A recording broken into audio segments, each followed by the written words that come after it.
Eu quero convidar a minha esposa, ela vai estar pregando nesta noite. Eu quero orar por ela, e que você abra o teu coração nesta noite. Deixa Deus falar contigo, querido. Tenha um coração sedento, tenha um coração que esteja com fome e sede pela palavra de Deus. Deixa o Espírito Santo tocar na tua vida nesta noite. É só Ele que pode nos convencer de todo o pecado, de toda a justiça. Somente o Espírito Santo. Amado Deus e poderoso Pai, eu creio que a Tua presença está neste lugar. O Teu Espírito Santo tem total autoridade. Jesus toma controle de toda esta reunião, Pai. Nós entregamos tudo nas Tuas mãos, Pai.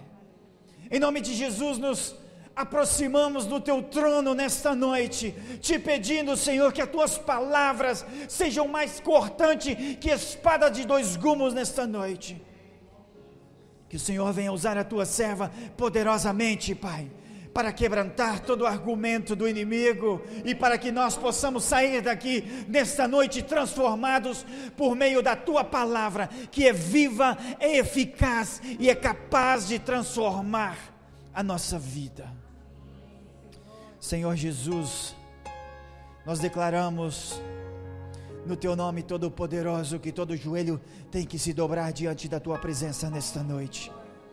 Nenhuma arma forjada do inimigo poderá prevalecer contra a Tua palavra, contra aquilo que o Senhor tem preparado para a Tua igreja. Senhor, em nome de Jesus, nós oramos e declaramos que os Teus anjos estejam ao redor desta igreja, que o Teu sangue seja aspergido ao redor desta igreja, Senhor, sobre cada vida que está aqui, Senhor.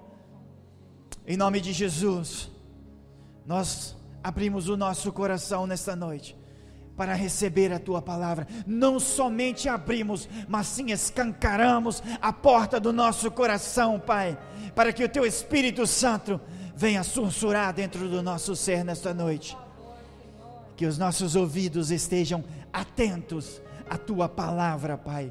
Em nome de Jesus, usa a Tua serva poderosamente, com coragem, com autoridade, Pai, para anunciar tudo aquilo que está no Teu coração para a Tua igreja nesta noite, em nome de Jesus. Amém, amém e amém. Glória a Deus, a paz do Senhor Jesus seja com todos vocês. E eu quero entrar diretamente naquilo que Deus tem falado no meu coração, a missão que o Senhor tem me dado. E eu já quero declarar que nessa noite, através dessa palavra, o inimigo das nossas vidas vai ser envergonhado, em nome de Jesus, porque vocês vão sair daqui diferentes, capacitados para toda boa obra, para ser realmente vencedores e perseverar até o fim, em nome de Jesus. Então, hoje eu quero falar com vocês sobre a maior das tentações. Qual é a maior tentação da sua vida e da minha vida? Que é aquilo que na verdade o inimigo tem usado para afastar muitas vidas da presença do Senhor. Então, para eu falar da maior das tentações, eu quero começar falando da vida de Jesus. Porque Jesus em tudo foi tentado. Então, quando nós falamos de Jesus e falamos de tentação, imediatamente nos transportamos para o deserto, não é verdade? Jesus ali foi tentado pelo diabo em tudo. O diabo, ele leva Jesus para o deserto e ele diz: olha, se você é filho de Deus, faça com que essas pedras se convertam em pão. Depois, o diabo leva ele para a parte mais alta, ali em um monte, e ele disse: olha, se você é filho de Deus, jogue-se daqui para baixo. E ali acontece uma coisa que é impressionante para as nossas vidas, porque o diabo, ele começa a falar para Jesus a palavra de Deus. Olha que coisa tão tremenda. Ele conhece a palavra. Então, estando ali na parte alta, na verdade é de um templo, ele disse assim, Mateus 4:6, na parte B: ele, ou seja, Deus, dará ordem aos seus anjos a seu respeito, e com as suas mãos ele os segurarão, para que você não tropece em alguma pedra. Isso é o diabo falando a Bíblia para Jesus. Alerta, o inimigo conhece a palavra, e ele usa a palavra, ele pega palavras isoladas, versículos descontextualizados, para tentar você e para justificar você de fazer qualquer coisa. Ele usa a própria palavra. E depois disso, o diabo, ele mostra para Jesus todos os reinos do mundo. Interessante que a Bíblia fala que ele fez isso em um momento. Em um momento mostra para ele todos os reinos do mundo. E ele fala assim: eu te darei tudo isso se postrado me adorares. Em um minuto. Tudo que o diabo tem para mostrar, para oferecer para uma pessoa, ele mostra rapidinho. É bem diferente do nosso Deus. Porque a palavra diz que as eternas bem-aventuranças, as maravilhas de Deus não têm fim. Falta ainda toda uma eternidade para você descobrir as maravilhas do reino de Deus. Então, a Bíblia diz que Jesus resistiu à tentação no deserto. Jesus, ele não se curvou diante do diabo, e no final dessa tentação no deserto, Deus envia um anjo, presta atenção, para confortar, para consolar a vida de Jesus. Mas aonde eu quero chegar? Se você prestar atenção nessa tentação do deserto, em momento nenhum você vê a Jesus falando: Deus, se for possível, afasta de mim esse cálice. Ou Jesus pediu? Responde para mim. Momento nenhum. Ele pede para Deus: Pai, por favor, me tira deste momento, afasta de mim esse momento, porque está muito difícil. Aonde eu quero chegar? É certo que a tentação do deserto foi muito difícil, mas não foi a pior das tentações que Jesus teve que passar. Mas teve um momento, amados, onde Jesus, estando ali no jardim de Getsemane, ele começou a sentir o peso daquilo que ele teria que pagar. Ele começa a sentir que em poucas horas ele começaria a se afastar de Deus, porque ele iria carregar o pecado de toda a humanidade. Ele sabia, estando naquele jardim, que ele começaria a sofrer, que ele seria açoitado, que ele iria ser colocado numa cruz, que ele seria envergonhado, que suas mãos, seus pés seriam cravados, que ele começaria a sofrer até passar por uma morte cruel. E ele começa a sentir o peso daquilo, porque ele sabia que no momento que aparecesse o soldado para prender ele, então ele começaria a passar por esse terrível sofrimento. Então Jesus faz uma declaração, que está ali em Lucas 22, 42. Olha o que ele disse. Lucas 22, 42. Pai, se queres, ou se for possível, afasta de mim esse cálice. Ou seja, em outras palavras, Jesus fala com seu pai e ele diz: Pai, se for possível, me tira desse sofrimento, mas não faça a minha vontade, faça a tua. Com essas palavras, Jesus nos deixa saber que a vontade dele era não passar por tudo isso, mas maior e mais importante para ele era fazer a vontade do seu Pai. E depois que ele faz essa declaração, em poucos momentos, ele é prendido pelo soldado, e aquilo que ele esperava começa a acontecer. No momento que o soldado prende Jesus, para começar esse caminho até a morte, Pedro, ele se revolta, e ele vem e ele corta a orelha do soldado. E ali Jesus faz outra declaração impressionante, e eu quero procurar com vocês. Essa declaração está em Mateus 26, 53. Eu nunca tinha prestado atenção, amados, mas isso aqui é tão sério, fala tanto para a nossa vida. Jesus diz assim em Mateus 26, 53.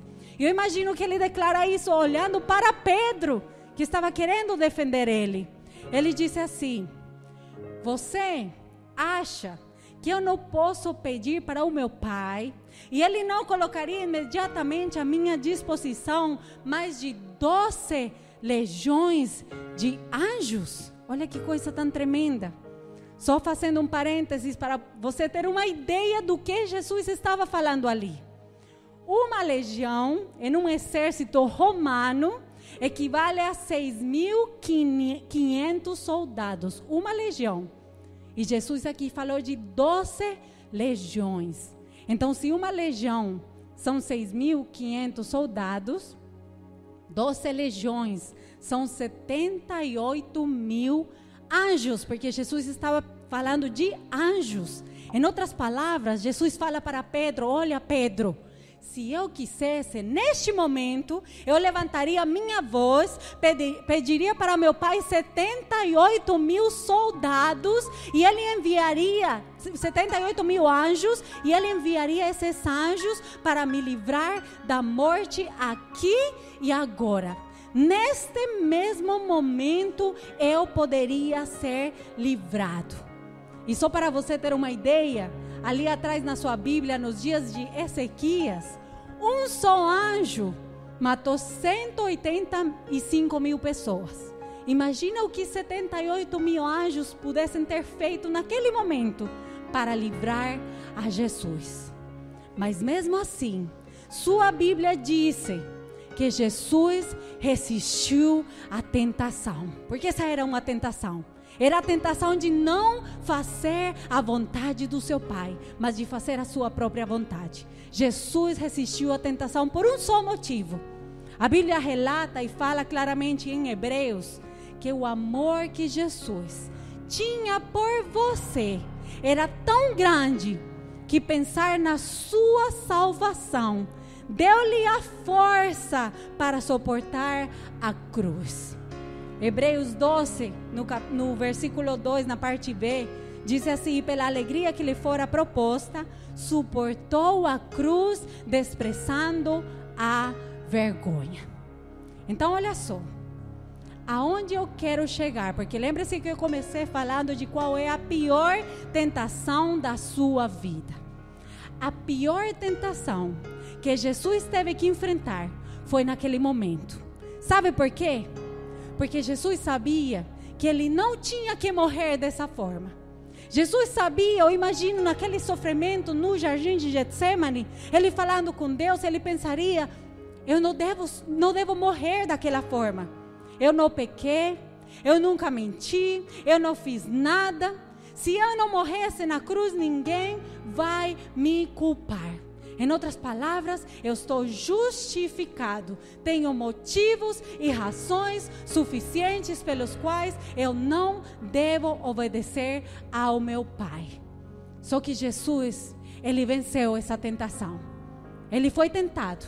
E a palavra diz que ele reconheceu que tudo aquilo que estava levando ele a clamar: Pai, afasta de mim esse cálice, era a tentação que Satanás estava usando contra a sua vida. Era a voz do inimigo falando ali: você não merece morrer, você pode escapar desse momento. Ele reconhece: essa é uma tentação de Satanás, e eu vou fazer a vontade de Deus.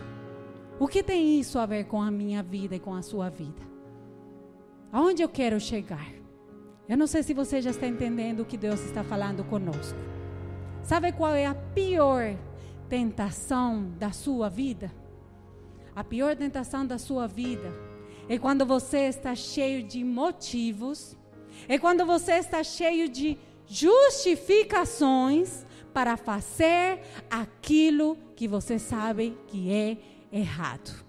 Você está entendendo? Eu vou repetir.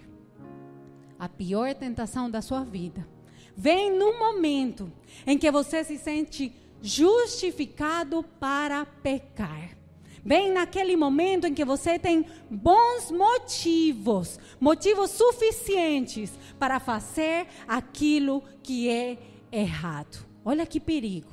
Razões, motivos e justificações. E você tem que saber uma coisa, amado. Você tem um inimigo real. Mas seu primeiro inimigo é a sua própria alma. Seu segundo inimigo é Satanás e o mundo. E esses três inimigos conspiram para que você persista no seu pecado, caminhe enlodado no pecado e vire escravo do pecado. Eles conspiram, eles maquinam em contra da sua vida para alimentar o seu pecado. Exemplo, como Satanás faz para alimentar o seu pecado? Lembre-se que estamos falando de justificações, motivos e razões.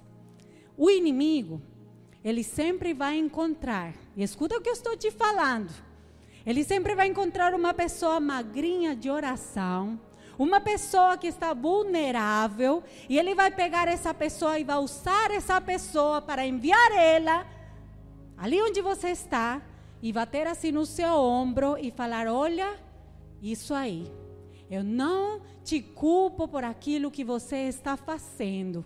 Você está certo. Olha, você está certo em não perdoar. Você está certo em estar irado. Porque olha o que os outros estão fazendo com você. Você está certo. Larga do seu marido, porque olha do jeito que ele te trata. Ele sempre vai encontrar uma pessoa que vá até onde você para alimentar seus motivos, as suas razões e as suas justificações. Mas você pode saber, amado, que se você é filho de Deus, o Espírito Santo, mesmo muitas vezes contristado, ele está ali dentro do seu coração, te falando que você está errado. E a quem você está escutando? Esse é o momento da pior tentação, quando você tem razões e motivos para sustentar e continuar no seu pecado. E eu quero colocar uns exemplos para nós entender aquilo que Deus está falando. E para nós poder vencer essa tentação, porque em nome de Jesus você vai vencer. Lembre-se da vida de Abraão. Olha só, Abraão, ele passou por uma tentação terrível. Porque teve um momento na sua vida onde Deus fala para ele: olha, Abraão, você vai preparar seu filho Isaque, o filho da promessa. Você vai colocar lenha nas suas costas, suficiente, porque você vai fazer um sacrifício. E no momento que você chegar com ele no topo da montanha, você vai sacrificar o seu filho. Ele é o sacrifício. Imagine esse momento da vida de Abraão. Eu imagino ele estando ali e Deus falando com ele: você vai matar o seu filho. Ali começa a tentação. Razões, motivos e justificações. Eu imagino Abraão olhando para o céu e falando: Senhor, como eu vou fazer isso? O Senhor falou para os moabitas que eles seriam amaldiçoados por matarem os seus filhos, e o Senhor está me pedindo para matar o meu próprio filho? Como que eu vou fazer isso, Deus? Eu não devo matar o meu filho, porque ele é promessa do Senhor. Nós esperamos tanto tempo. E ele começa a tentação da justificação. Mas profundo no coração de Abraão, ele sabia que era Deus quem estava falando com ele. E ele devia obedecer a Deus. Mas ele tinha motivos suficientes. Ele sabia: se eu não matar o meu filho, ninguém vai me questionar. Ninguém vai me apontar. Eu posso sair disso, eu não preciso fazer aquilo. Olha só fazendo um parêntese, porque Deus é tão tremendo em tudo que ele deixou plasmado na palavra, que Abraão, ele não sabia que na verdade naquele ato simbólico, Deus, ele estava querendo pintar para você, ou seja, para a humanidade, o que seria o plano de salvação através da morte do seu próprio filho Jesus. Ele queria ilustrar para a humanidade. Só que naquele momento, Abraão não entendia de nada disso. Ele simplesmente tinha que obedecer a Deus. Mas ele não entendia por que ele devia obedecer. E Isaque é para nós uma representação de Jesus. Da mesma forma que Abraão amava seu filho Isaque, e doía no seu coração entregar ele para a morte, da mesma forma, doeu no coração de Deus entregar seu amado filho Jesus para a morte. Mas interessante que Abraão não entendia de nada disso nesse momento. Ele somente sabia uma coisa: Deus está me falando e eu devo obedecer. Sabe como Abraão conseguiu vencer essa tentação? Uma só coisa ele fez.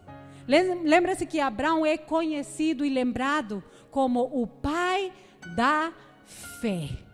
Ele teve fé. Sabe o que significa fé?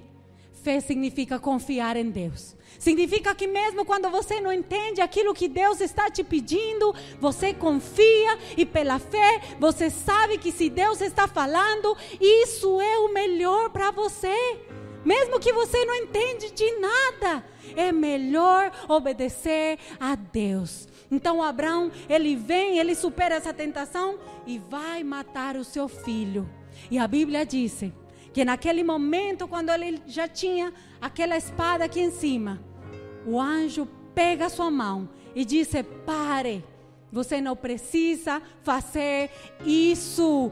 Agora eu sei que você é fiel. Agora eu sei que você está aprovado. Olha só que coisa tão tremenda, amados.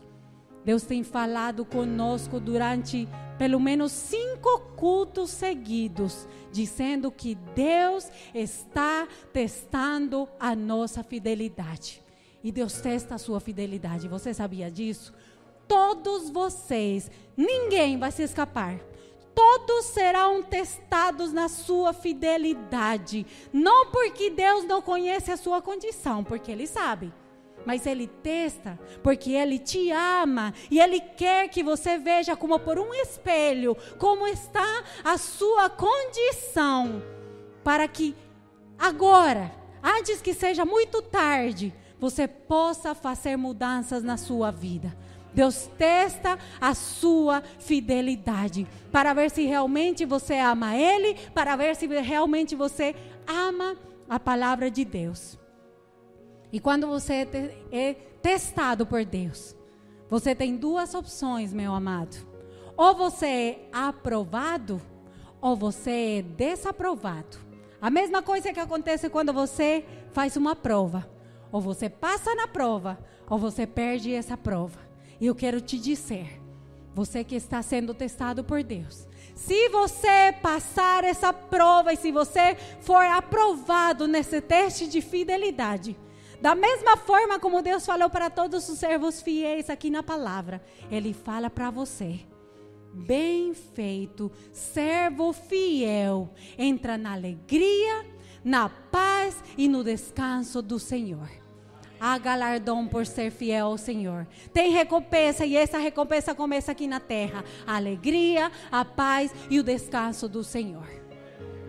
Você quer saber se Deus te ama? Quer mais uma prova do amor de Deus para com a sua vida? Olha só, Deus enviou um anjo para impedir Abraão de matar o seu filho, mas Deus não permitiu que 12 legiões, 78 mil anjos viessem para impedir a morte de Jesus, porque Ele te amava, Ele queria salvar a sua vida. O preço foi muito alto, foi o seu filho, mas Ele não impediu por amor de você. Eu quero colocar outro exemplo aqui para você entender o que Deus está falando com a igreja. José, lembra-se desse homem da capa, da túnica de cores. Nós lembramos ele por esse episódio da túnica. Se tinha uma pessoa, amados, que estava justificada para viver magoada, para viver amargurada e para não perdoar, era José. Acredita em mim, ele tinha motivos suficientes, porque ele foi enterrado pelos seus próprios irmãos, ele foi vendido por sua própria família como um escravo. Quem mais do que ele para ter motivos suficientes? Mas lembre-se, Deus testa a sua fidelidade. E da mesma forma que Deus testou todos os seus servos, Deus testou também a vida de José. Depois que ele passou por tudo isso tão terrível, Deus levantou a sua vida. E a Bíblia diz que 20 anos depois daquele acontecimento, dele ser vendido por seus irmãos, ele tinha sido levantado por Deus. E ele estava ali no Egito, como administrador de toda a riqueza, de toda a comida que havia nesse momento no mundo. Porque todo mundo estava passando fome. Somente José tinha comida. Então ele podia alimentar o povo ou fazer o povo passar fome. Estava nas suas mãos. E a Bíblia diz que José estava ali sentado em um trono e ele vê seus irmãos vindo desde longe, caminhando na sua direção. E a Bíblia diz que ele reconheceu que aqueles homens eram os seus irmãos. Ali começa a sua tentação. A Bíblia diz que ele se levanta daquele trono, sem aguentar aquela dor que batia no seu peito. Ele vai para um lugar ali atrás e começa a chorar atrás de uma cortina. Começa a chorar amargurado, porque ele ali estava enfrentando a pior das tentações. Ele tinha nas suas mãos um momento para se vingar. Ele tinha nas suas mãos um momento para pagar aos seus irmãos mal por todo o mal que eles tinham feito. Ele tinha um momento ali. A vingança tinha sido colocada nas suas mãos. E ele chora amargamente. Ele mostra para nós que a luta com a tentação é uma coisa real. É uma coisa que dói. Porque quando você decide lutar com a tentação, você está lutando com a sua carne. Você está lutando com aquilo que você quer. Você está lutando não somente com o diabo, mas está lutando com você mesmo. E para vencer a tentação, você tem que se crucificar. Não fazer a vontade da minha carne. José, ele queria fazer sua vontade. Eu vou pagar mal por mal. Eu vou deixar meus irmãos com fome. Isso é o que eles merecem. Mas profundo em seu coração, ele sabia que não era isso o que Deus queria que ele fizesse. Então essa é a pior das tentações. No momento em que você se sente justificado, no momento em que você encontra motivos e razões para fazer aquilo que é contrário à palavra de Deus. É aquele momento onde você encontra motivos para poder ser grosso com uma pessoa, para não perdoar uma pessoa, para magoar uma pessoa, para ficar amargurado, para ficar irado. É aquele momento onde você se sente tão justificado que você acha que pode deixar de falar com uma pessoa, ou que pode simplesmente optar por não perdoar. Esse é o maior perigo. Amados, muitas pessoas persistem no seu vício, sabe por quê? Porque elas se sentem justificadas para andar no seu pecado. Essa é a pior das tentações. E eu quero te dizer nessa noite, não esqueça o que Deus vai te falar. Se você se cobre, fica coberto com os seus motivos, com as suas justificações, no momento que você se cobre você mesmo, você fica descoberto da justiça de Deus. Você está entendendo? No momento em que você se cobre com seus motivos, com as suas justificações, você fica descoberto da justiça de Deus. E amados, nós podemos enganar a todo mundo. Nós podemos até tentar enganar a nossa consciência, nosso coração enganoso. O Espírito Santo ficar contristado. Você pode até se enganar você mesmo. Mas a Deus nunca poderemos enganar. Profundo em seu coração, você sabe o que é aquilo que você tem justificado. O que é aquilo que você está fazendo, que você sabe que é totalmente contrário à palavra de Deus, mas você tem encontrado tantos e tão bons motivos que você persiste no seu pecado. Amados, sempre que você enfrente uma tentação, eu quero te falar que quanto mais grande seja essa tentação, se você consegue se escapar, fugir dessa tentação, a maior tentação, maior será a manifestação da glória de Deus na sua vida. Você está entendendo? Quanto maior seja uma tentação na sua vida, se você consegue escapar, maior será a vitória que Deus tem para você. Maior será a bênção de Deus para você. Você tem que ser forte, você tem que resistir. Se eu te pergunto qual foi a maior tentação de Davi, o que vocês me falariam? Qual foi a maior tentação de Davi? Então, Batseba, a mesma coisa eu pensei. Muitos pensam que a maior tentação de Davi foi Batseba.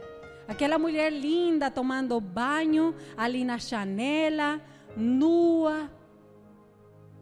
Essa foi uma grande tentação. Mas não foi a pior das tentações. Foi o seu pior fracasso. Mas não foi a pior das tentações. Sabe qual foi a pior tentação de Davi? Se lembram do rei Saul? Aquele rei pelo qual ele riscou a sua vida. Aquele rei pelo qual ele foi e matou o gigante filisteu. Aquele rei pelo qual ele fez tantas coisas.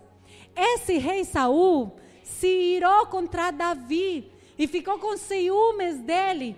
Ele ficou tão enciumado com Davi que ele levantou um exército de mais de 3.000 homens para ir e matar a Davi. E ele começou uma perseguição tão terrível que a Bíblia fala que ele foi perseguido como um animal. Sabe qual foi a pior tentação da vida de Davi?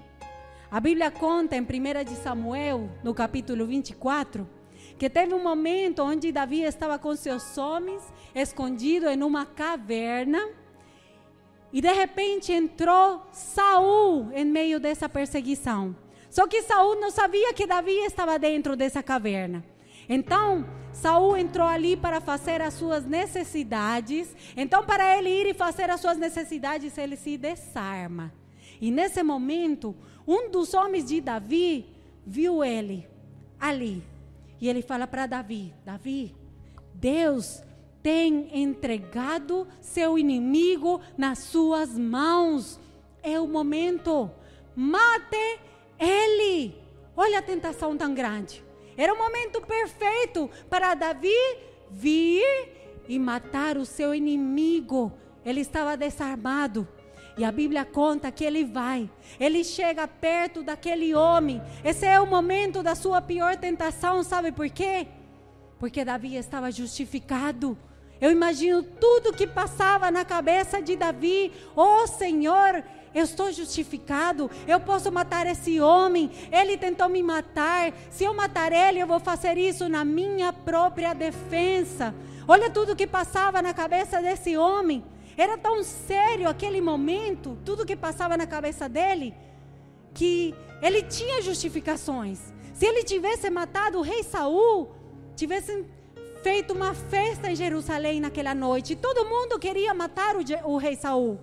E não somente isso, além de ter feito uma festa, Davi tivesse entrado triunfante na cidade, ele tivesse sido coroado nessa mesma noite como rei. Essa foi a pior das suas tentações. Eu posso, eu consigo, eu mereço. Eu estou fazendo na minha própria defesa. Mas como foi chamado Davi? Homem segundo o coração de Deus. Você quer saber por que Davi foi chamado homem segundo o coração de Deus? Porque era um homem que realmente temia ao Senhor. Sabe o que quer dizer temor ao Senhor? Temor ao Senhor significa ter a convicção em seu coração de que você pode agradar todos os homens. Mas se com aquilo que você fizer, você agradar aos homens e você desagradar a Deus, de nada valeu a sua vitória. Você entendeu? Davi tinha temor ao Senhor. Ele poderia ser aplaudido por todos os homens, mas ele sabia, profundo em seu coração, que Deus estava falando com ele. Não faça isso. Ele sabia, eu posso ser aplaudido pelos homens, mas eu vou desagradar o coração do Senhor. De nada vai valer eu matar esse homem. E ele está pronto para matar esse rei e todos esses pensamentos na sua cabeça. Sabe como Davi superou essa tentação?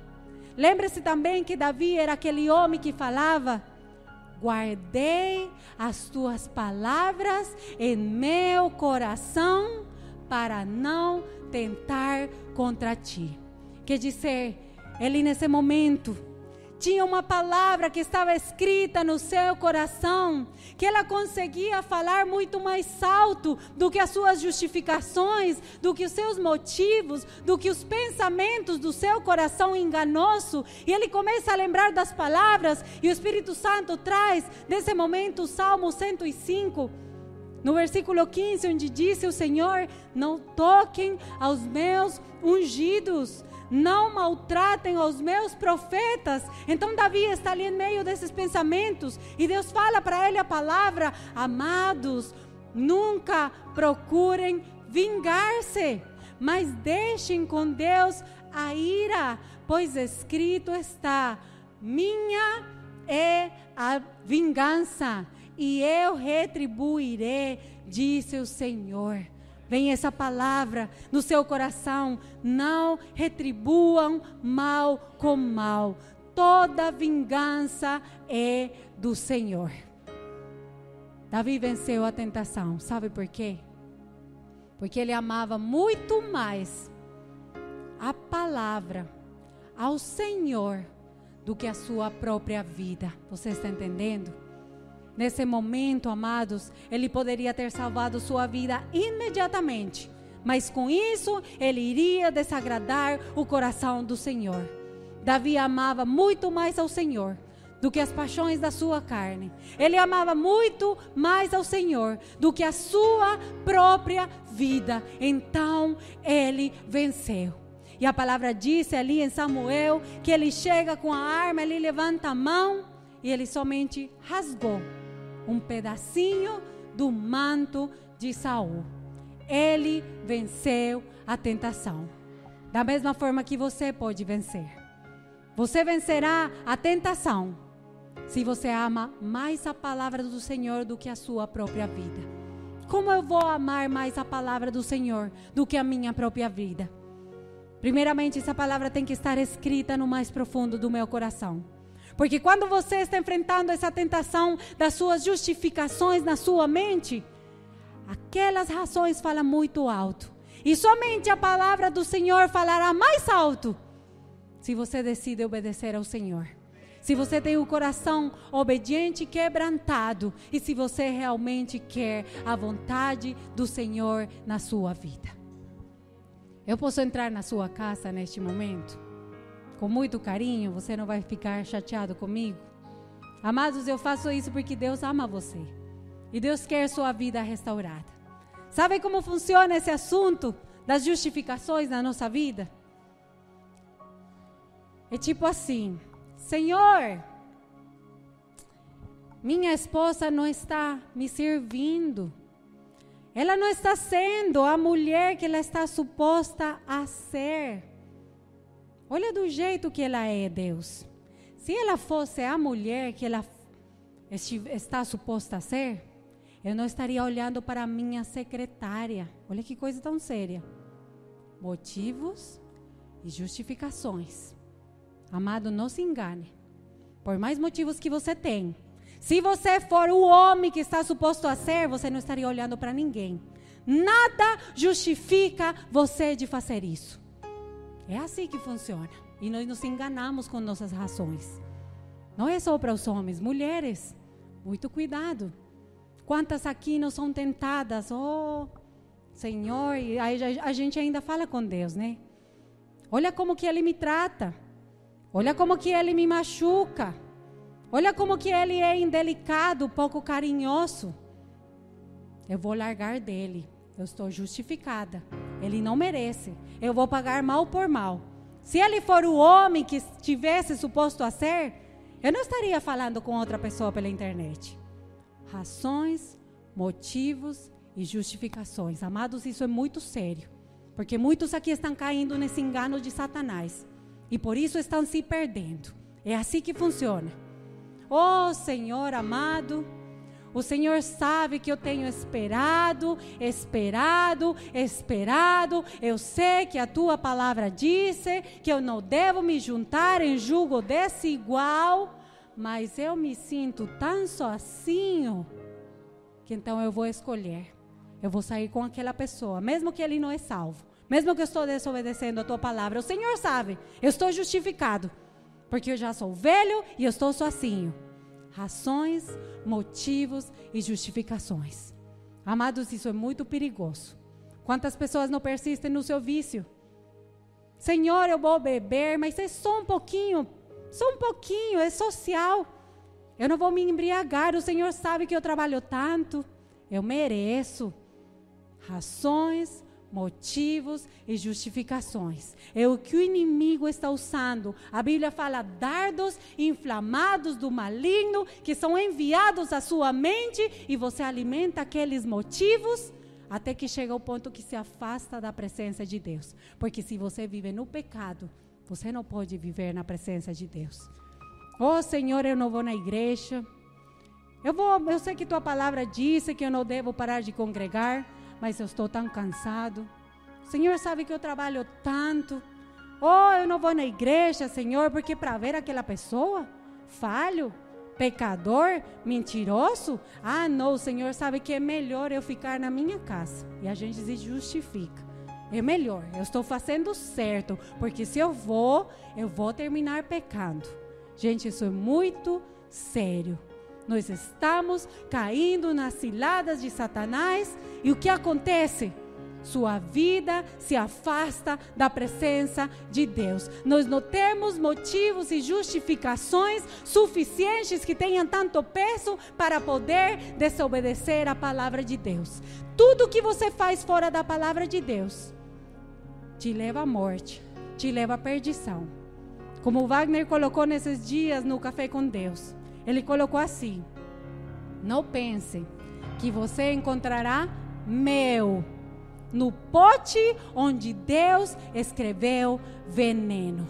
Não se engane. Se a Bíblia diz que é pecado, é veneno. E se você consome veneno, você está caminhando para a morte. Amados, nós podemos andar por essa vida nos justificando por qualquer coisa.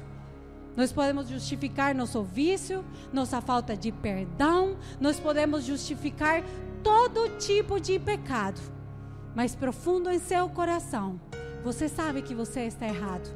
Você sabe que você não está caminhando certo com Deus e que você precisa correção. É por isso que o Senhor nos anima.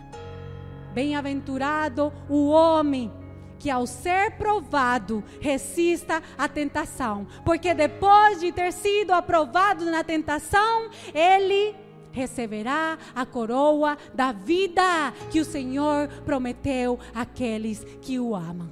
Eu não posso dizer: Deus, eu te amo, mas eu desobedeço a tua palavra. O Senhor disse: se você me ama, obedeça a minha palavra. Não tem nenhum motivo, razão e justificação que te deixam aptos para viver contrário à palavra de Deus. Você pode enganar todo mundo, mas aquele que vê com 7 olhos que sondam a terra e o mundo, ele conhece até o mais íntimo dos pensamentos do seu coração.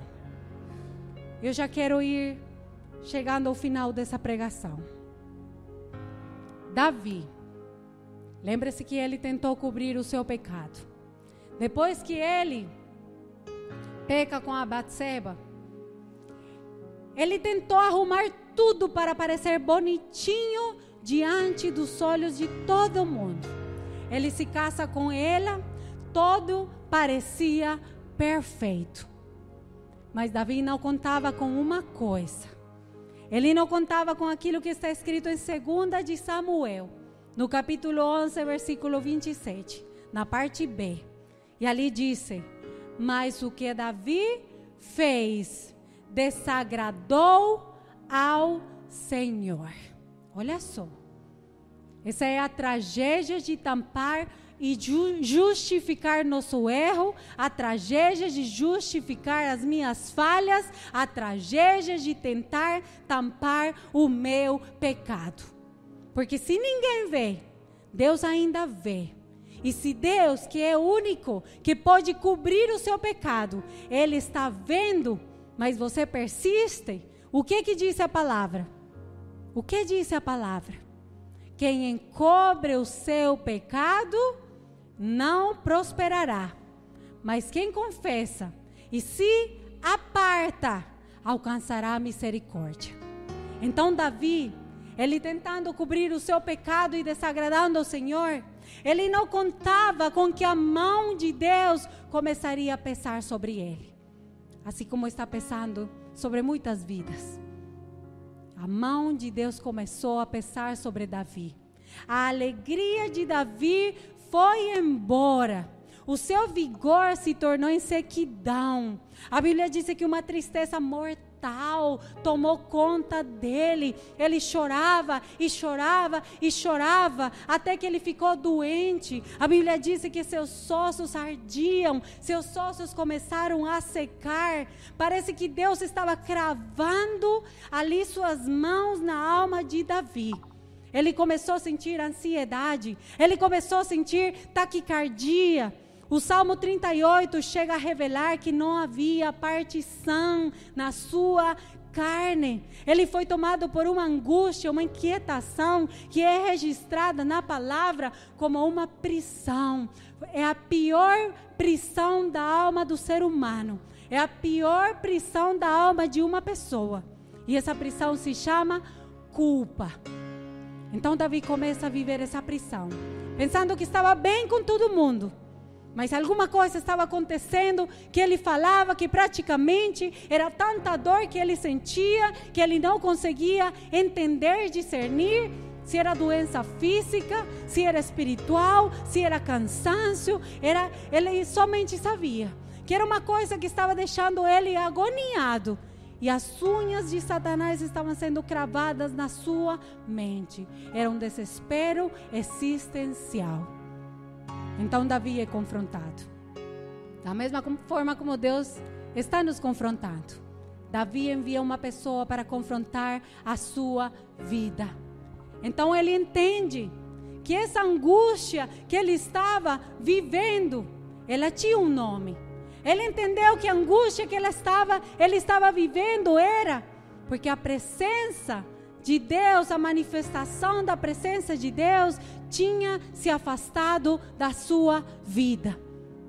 Ele experimentava tristeza, porque a certeza da sua salvação tinha ido embora. Então ele levanta o clamor ao céu. E ele disse: Deus, me tira da prisão, me liberta desse sofrimento. Ele disse assim: Senhor, e eu que pensava que podia me esconder dos teus olhos. Se eu descesse ao inferno, lá tu estarias me olhando. Se eu subisse ao alto da montanha, tu também me enxergarias lá. Davi entende: eu posso me esconder de todo mundo, mas de forma nenhuma eu posso me esconder do Senhor. Então Davi, em meio dessa tristeza, justificando o seu pecado, ele olha ao redor e ele vê os seus reinos, ele vê as suas conquistas, ele vê as suas mulheres, sua fama, suas medalhas, a sua riqueza. E ele começa a ver que nenhuma dessas coisas conseguia preencher o seu coração. Ele olha para tudo isso e ele sabe: nada disso consegue devolver a alegria da minha alma. E ele levanta mais uma vez o seu clamor ao céu. E dessa vez ele declara para o Senhor qual era o seu pavor, qual era a maior preocupação da sua vida. Interessante que quando ele começa a clamar, ele não disse: Senhor, não tires meu reino, porque ele já era o rei. Ele não disse: Senhor, não afastes as minhas conquistas, Senhor, não me tires as minhas medalhas. Nada disso ele fala. Senhor, não tires a minha fama. Nesse momento nada disso importava para esse homem, não. Ele não disse nada disso. Muito pelo contrário, Senhor, se o Senhor quer, tira os meus títulos. Se o Senhor quer, coloca meu nome no mar do esquecimento. Se o Senhor quer, me fira de lepras da forma como fez com Jó. Faça tudo isso. Pode me fazer sofrer. Mas uma coisa ele pede ao Senhor: Deus, não afastes de mim o teu Santo Espírito. Devolve-me a alegria da tua salvação. Não me lances fora da tua presença. Quando nós conhecemos a história de Davi, ali onde você entende. O que ele estava falando quando ele dizia: Senhor, como a corça anseia pelas correntes das águas vivas, eu anseio pela tua presença. Como guarda anseia, espera pela manhã, eu espero por ti, amado da minha alma. Senhor, melhor é estar um dia nos teus átrios do que 1000 fora deles.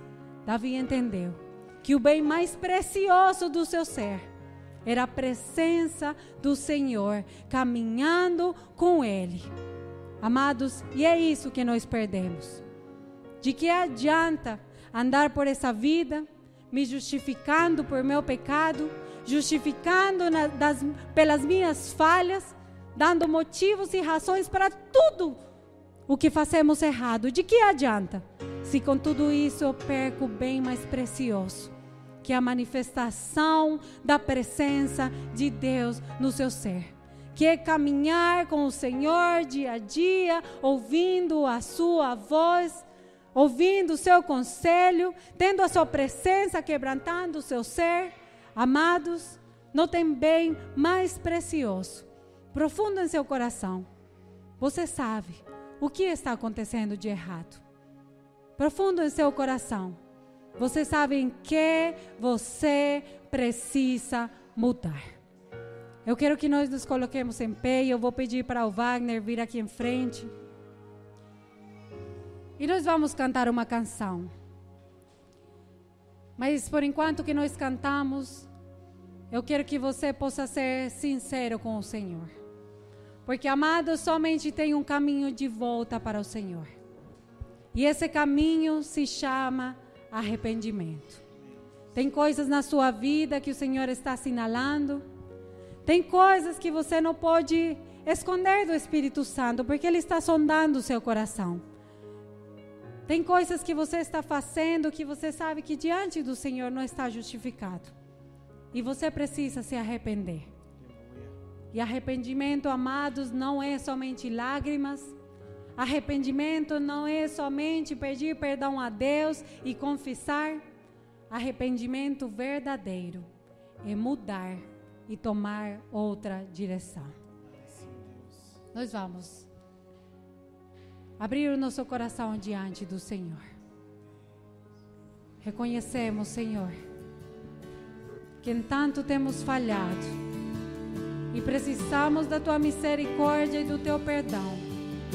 Reconhecemos que temos nos justificado, Pai, de tantas formas, de tantas maneiras. Mas hoje estamos diante da Tua presença, reconhecendo: estou errado, Pai. Preciso do Teu perdão.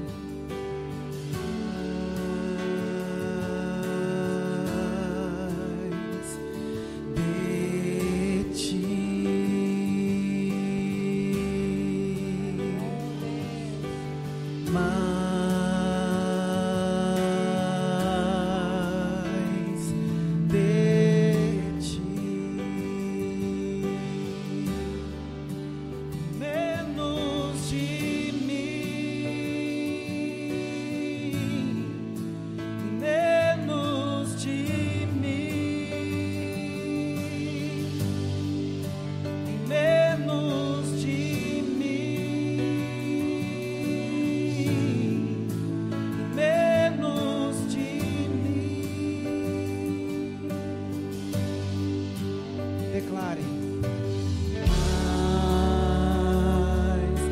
você reconhece que precisa de ti, declare ao Senhor mais de ti.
Aproxime-se do Senhor, que Ele se aproximará de vocês.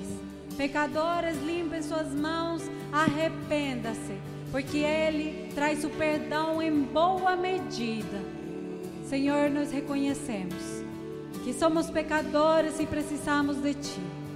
Reconhecemos, Pai, que temos pecado, que temos falhado, que temos agido contrário à Tua palavra, que temos nos alimentado de justificações para fazer aquilo que desagrada o Teu coração. Mas hoje nós queremos clamar por misericórdia. Espírito Santo, venha nos dar as forças, levanta a Tua igreja nesta noite. Espírito Santo do Senhor, venha fazer toda a palavra implantada nos corações crescer nessa noite, Pai. Venha, Senhor amado, a levar os Teus soldados pela prova, mas para ser aprovado, Senhor amado, que no momento da tentação, Pai, as Tuas palavras venham brotar em nosso coração. O Senhor venha crucificar a nossa carne, as nossas paixões, os nossos enganos, todo dardo inflamado do maligno tem que cessar, todo engano de Satanás que tem afastado da igreja da tua presença, cai por terra em nome de Jesus. Tudo que o diabo tem usado para nos separar, agora mesmo é destronado, anulado no mundo espiritual. Toda pessoa que estava enganada, toda pessoa que estava caminhando segundo os seus conceitos, em nome de Jesus, hoje pelo poder da tua palavra, os olhos espirituais são abertos, as ferramentas estão sendo colocadas nas mãos dos soldados, Senhor, e eu quero declarar que todos aqui são vencedores em Cristo Jesus, Pai. Levanta os teus filhos para a vida, restitui, Pai, traz de volta no teu caminho, que aquele que tem pecado, Pai, possa abandonar os maus caminhos, Senhor, se achegar a Ti, encontrar o Teu perdão e encontrar a nova vida, Senhor, que o Senhor tem preparado. Todo aquele que está aflito, todo aquele que tem estado condenado pela culpa por causa do seu pecado, eu declaro nessa hora que não há condenação para aquele que está em Cristo Jesus, porque você nessa noite corre aos braços do Senhor, é abraçado pela justiça do Senhor, é abraçado pelo sangue de Cristo e é limpo do seu pecado, Pai. Em nome de Jesus, levanta a tua igreja, limpa, restaura, perdoa, Senhor. Nós queremos estar limpos, com vestes brancas, preparados para a salvação, Pai. É o que nós te pedimos em nome de Jesus. Aleluia. Obrigado, Senhor amado.